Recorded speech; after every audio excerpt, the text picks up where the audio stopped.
ကြည့်ပါအောင်ရှင်ဒီမှာတောင်စိမ်းဧကရီလေးရစမ်းစွာဖြင့်ဒီတစ်ခါအဖူးတစ်ဖူးလေးကိုနှစ်ပွင့်ပွင့်ပါတယ်ခိုင်းဆိုတစ်ဖူးကိုတစ်ပွင့်ပဲပွင့်ပါတယ်ဒီနေရာနှစ်တစ်ဖူးလေးကိုနှစ်ပွင့်ပွင့်တာဒီတစ်ခါထူးထူးခြားခြားပေါ့နော်ကျေးဇူးအများကြီးတင်ပါတယ်နှစ်ဖူးတစ်ဖူးလေးမှာနှစ်ပွင့်ပွင့်လို့ပွင့်တောင်းပြီးတော့တောင်စိမ်းဧကရီကျောက်စိမ်းဧကရီပြင်မှာဆောင်းလျှောက်တဲ့နာမည်လေးကိုပင်တားမြဲစွာဖျားရှင်ကိုရမြတ်ကြီးကိုများဖို့အတွက်ကိုပြ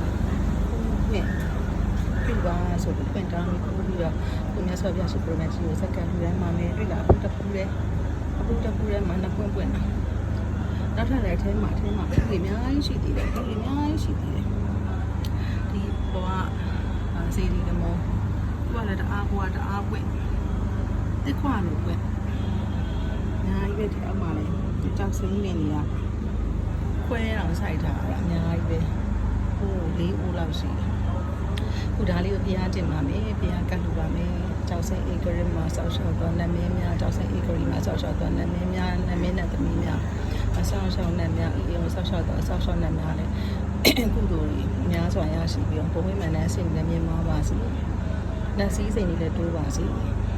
ဖက်ကနေပြီးတော့လည်းစိတ်နှလုံးစင်ကြည်လေးနဲ့ဆန့်ကျင်များစွာဖြင့်ခဏလေးရှင်သာသမီကျွန်တော်တို့ကိုလည်းဆောက်ရှောက်ပြီးပေးနိုင်ပါစေဒီလိုတောင်းတရရတယ်အများဆုံးပြပါ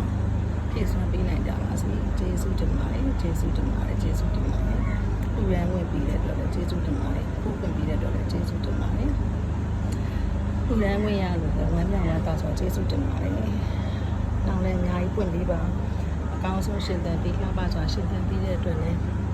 တိုးပွားလာပြီးတဲ့အတွက်လည်းကျေးဇူးအများကြီးတင်ပါတယ်ရှင်